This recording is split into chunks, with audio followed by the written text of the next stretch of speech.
চাপড়া বিধানসভায় তৃণমূল কংগ্রেসের সম্ভাব্য প্রার্থী কে? কার দখলে থাকবে চাপড়া বিধানসভা 2026-এর নির্বাচন?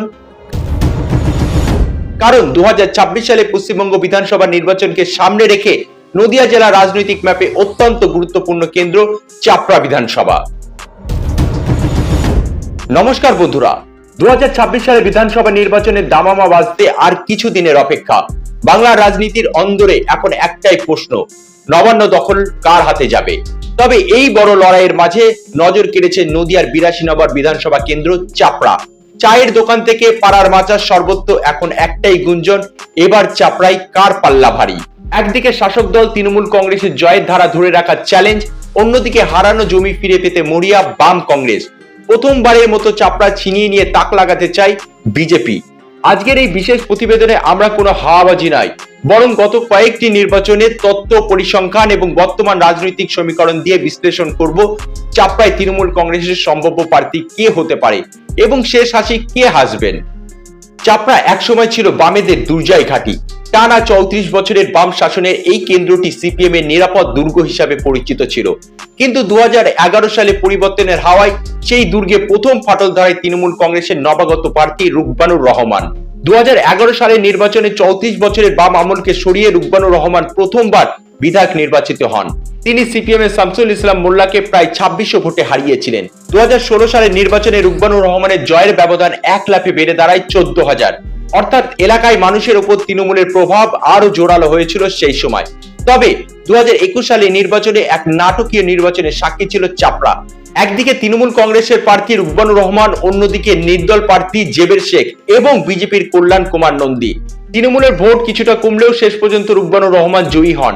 তবে নির্দল প্রার্থীর উত্থান এবং বিজেপির ভোট প্রাপ্তির সমীকরণ বেশ জটিল করে তুলেছিল রুকবানুর রহমানের জয়ের ক্ষেত্রে। 2026 সালের পূর্বাভাস ও সমীক্ষা বলছে চাপড়ার সংখ্যালঘু প্রধান ভোট তৃণমূলের দখলে, কিন্তু সাম্প্রতিক শুরু হয়েছে মিথ্যা অপপ্রচার। বলা হচ্ছে নাকি স্থানীয় স্তরে অ্যান্টি ইনকামবেন্সি বা প্রতিষ্ঠান বিরোধী হাওয়া, যা বর্তমান বিধায়কের চিন্তার কারণ হতে পারে। তবে চাপড়া বিধানসভায় এখনো পর্যন্ত এই ধরনের কোনো অ্যান্টি ইনকামবেন্সির প্রভাব নেই বললেই চলে, কারণ সেটা নিচুতলার সংগঠন এবং বিধায়কের স্বতঃস্ফূর্ত জনসংযোগ দেখলে স্পষ্ট বোঝা যায়। যদি বাম কংগ্রেস ভোটের বিভাজন অব্যাহত থাকে তবে তৃণমূলের জয় অনেকটাই সহজ হবে, আর যদি সংখ্যালঘু ভোট তাদের দিকে টানতে পারে তবে ফলাফল অন্য হতে পারে। এবার আলোচনা করা যাক চাপড়া বিধানসভায় তৃণমূল কংগ্রেসের সম্ভাব্য প্রার্থী কে। চাপড়া বিধানসভায় লড়াই তৃণমূল কংগ্রেসের সম্ভাব্য প্রার্থী পদের জন্য প্রধানত দুটি কারণ নিয়ে বিশাল আলোচনা তুঙ্গে রয়েছে। 1 নম্বর, চাপড়ায় রুকবানুর রহমান, যিনি বর্তমান বিধায়ক, 2011 সাল থেকে টানা 3 বার জিতে আসছেন। তার প্রধান শক্তি হলো এলাকার মানুষের সঙ্গে দীর্ঘদিনের পরিচয় এবং দলের শীর্ষ নেতৃত্বের সঙ্গে সুসম্পর্ক। এলাকায় তার দীর্ঘদিনের আধিপত্যতা এবং সাধারণ মানুষের সঙ্গে স্বতঃস্ফূর্ত জনসংযোগ, যা অত্যন্ত তাৎপর্যপূর্ণ। দ্বিতীয়, তবে তৃণমূল কংগ্রেসের সুপ্রিমো মমতা বন্দ্যোপাধ্যায় যাকে প্রার্থী হিসেবে চাইবেন, তিনিই হবেন চাপড়া বিধানসভা 2026-এ তৃণমূল কংগ্রেসের প্রার্থী।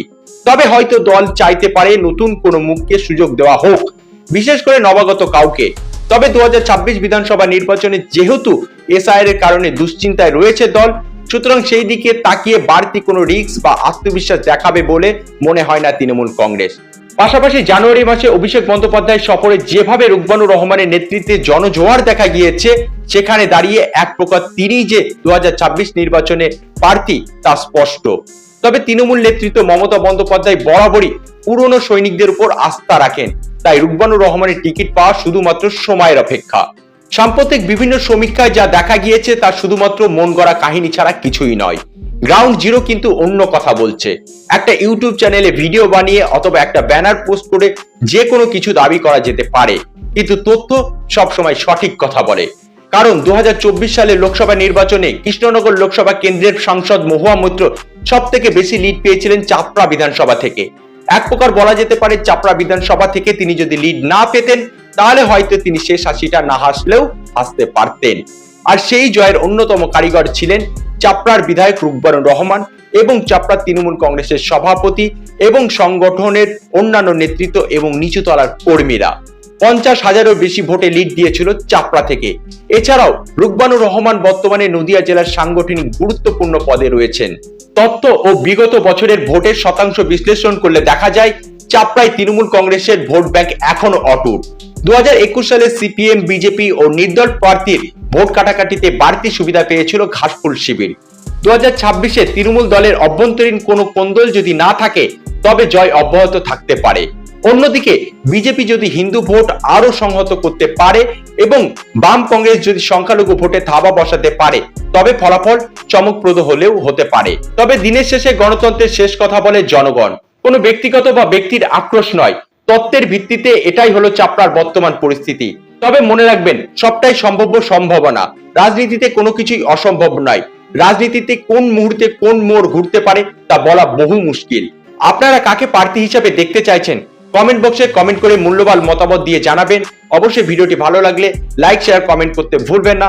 Thanks for watching.